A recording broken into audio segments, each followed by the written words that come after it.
Terima kasih Anda masih bersama kami. Bagi Anda yang baru saja bergabung, kami hadirkan kembali 3 berita utama hari ini. Kecelakaan kembali terjadi di jalur maut di Desa Kalijambe, Kabupaten Purworejo. Sebuah truk menghantam tebing untuk menghindari truk menabrak kerumunan warga. Kopda Eri Dwi Priyambodo, korban ledakan amunisi kadaluarsa, dimakamkan secara militer di kampung halamannya di Temanggung. Harga dan permintaan sapi di Klaten melonjak jelang Idul Adha.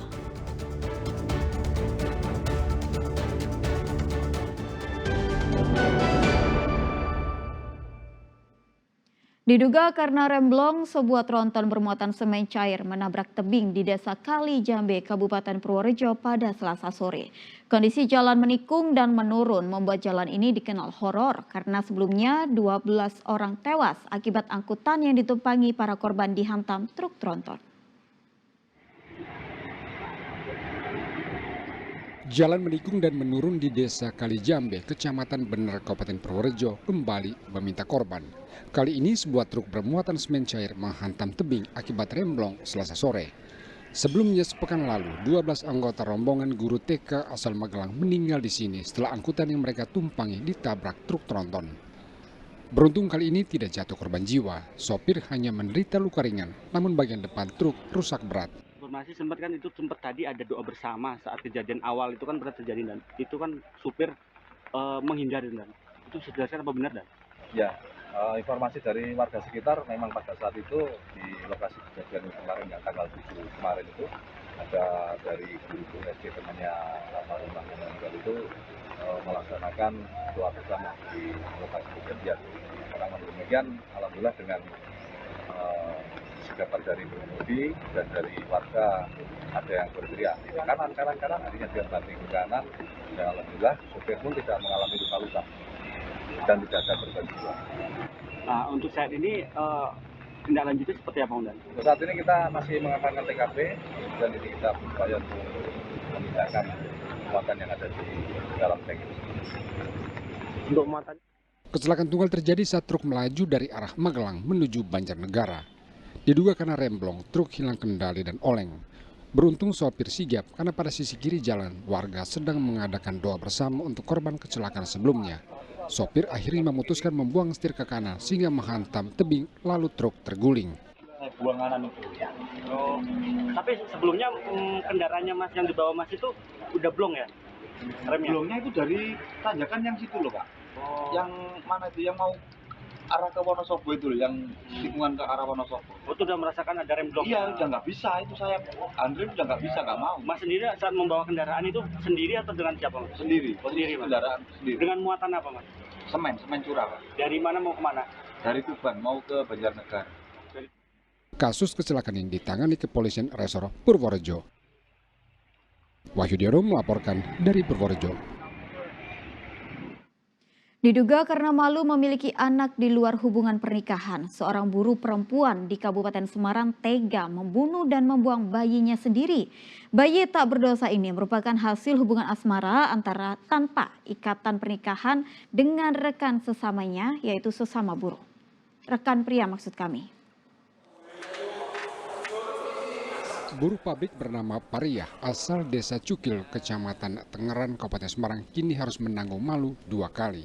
Setelah membunuh dan membuang buah hatinya, kini ia harus menjalani hukuman. Kasus terbongkar pada tanggal 6 Mei lalu. Seorang pencari barang bekas bernama Sutrisno menemukan bayi dalam kantong plastik di semak-semak dekat tol di Jalan Kalijali, Barukan, Desa Barukan, Kecamatan Tengaran. Bayi diduga baru dilahirkan karena terdapat plasenta. Berdasarkan penyelidikan dan keterangan saksi, bayi tersebut ternyata anak kandung Pariah. Ia melahirkan sendirian di rumahnya pada 4 Mei lalu. Karena tidak mau menanggung malu, ia membunuh lalu membuang bayi tak berdosa itu di samping jalan tol yang sepi. Bayi tersebut merupakan hasil hubungan tanpa ikatan pernikahan dengan pria lain yang juga rekan kerja di pabrik. Dan kemudian anak yang dilahirkan ini merupakan anak hasil hubungan gelap antara yang bersangkutan dengan salah satu pria yang bekerja di tempat yang sama dengan sudah punya anak sebelumnya, Bu? Sebelumnya sudah pernah punya anak 2 orang dari pernikahan 2 kali. Yang pertama 1 anak dengan satu suami yang pertama, kemudian yang kedua dengan suami kedua memiliki 1 anak.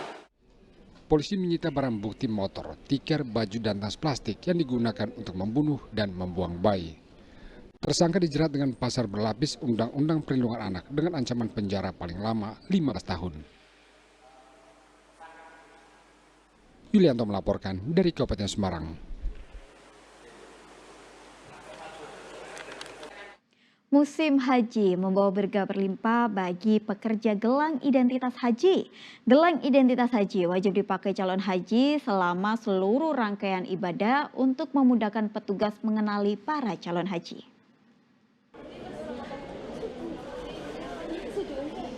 Musim haji membawa berkah bagi para pembuat gelang identitas haji. Untuk embarkasi Solo, gelang identitas haji diproduksi oleh pekerja asal Jepara. Mereka dikontrak membuat gelang identitas haji di asrama Kompleks Haji Donohudan, Boyolali. Gelang identitas haji berbeda dari gelang umumnya. Gelang memiliki diameter 12 cm, berbahan stainless. Gelang dicetak dalam mesin cetakan khusus. Agar tidak jatuh dan iritasi pada tangan, gelang diberikan karet penghubung gelang yang berisi nomor embarkasi calon haji.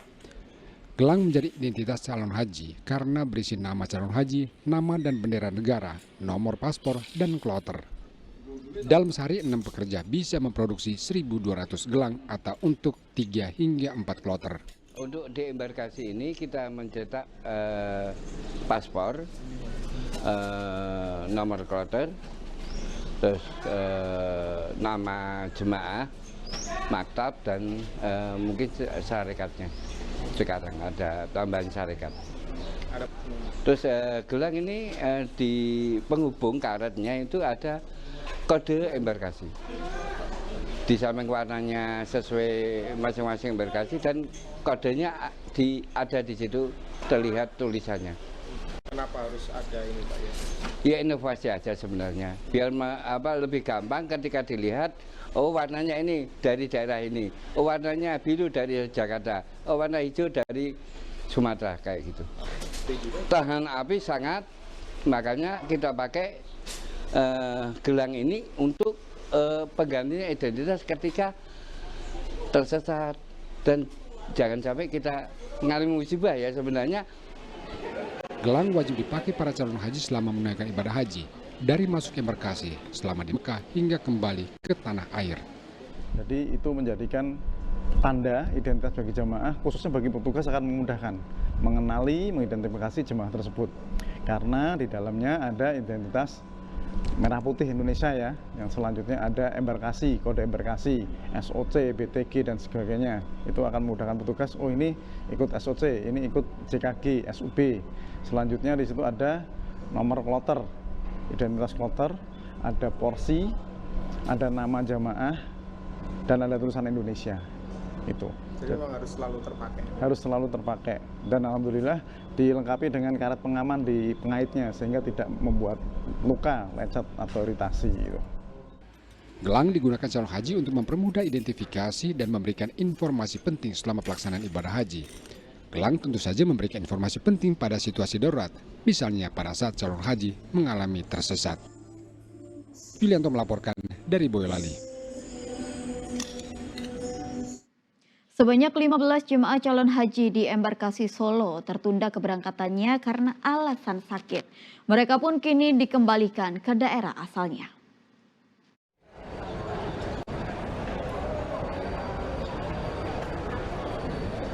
Hingga 13 Mei 2025, embarkasi Solo telah menerima kedatangan 45 kelompok terbang dengan total 16.169 jemaah calon haji. Dari jumlah tersebut ada 15 orang yang tertunda keberangkatannya.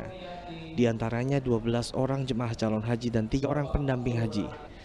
9 orang mendapatkan perawatan di Poliklinik Asrama Haji Donohudan Boyolali. Sementara sisanya sudah dikembalikan ke daerah asal. 15 jemaah yang terpaksa tertunda berangkat tahun 2025 ini jumlahnya ada 15. 12 diantaranya memang karena tidak lolos cek kesehatan tahap akhir di bidang kesehatan embarkasi, dan 3 diantaranya adalah pendamping suami atau istri. Dan ke-15 ini memang dikembalikan ke daerah. Mereka yang tertunda keberangkatannya ke Tanah Suci karena tidak lolos saat cek kesehatan. Rata-rata memang tidak layak untuk terbang itu, satu karena demensia, dua memang gagal ginjal, itu memang tidak diizinkan sampai di Arab Saudi sana. Itu dominan, faktor dominan yang menjadikan jemaah tidak lolos tahap akhir. Jemaah calon haji yang tertunda keberangkatannya akan diterbangkan ke Tanah Suci pada gelombang kedua jika kesehatannya dinyatakan telah membaik. Namun jika sampai musim haji mereka belum sehat, maka jemaah calon haji yang tertunda keberangkatannya akan diprioritaskan pada musim haji 2026. Yulianto melaporkan dari Boyolali.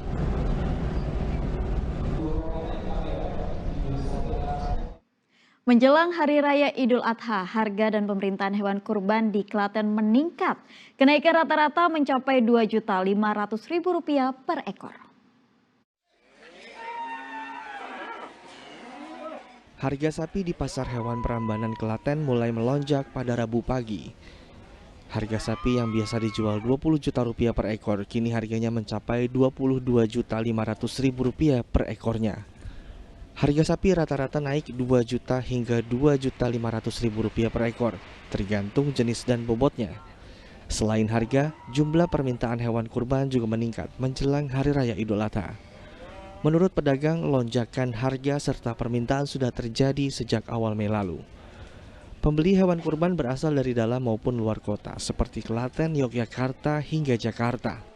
Ada peningkatan harga, permintaan harga dan permintaan barang.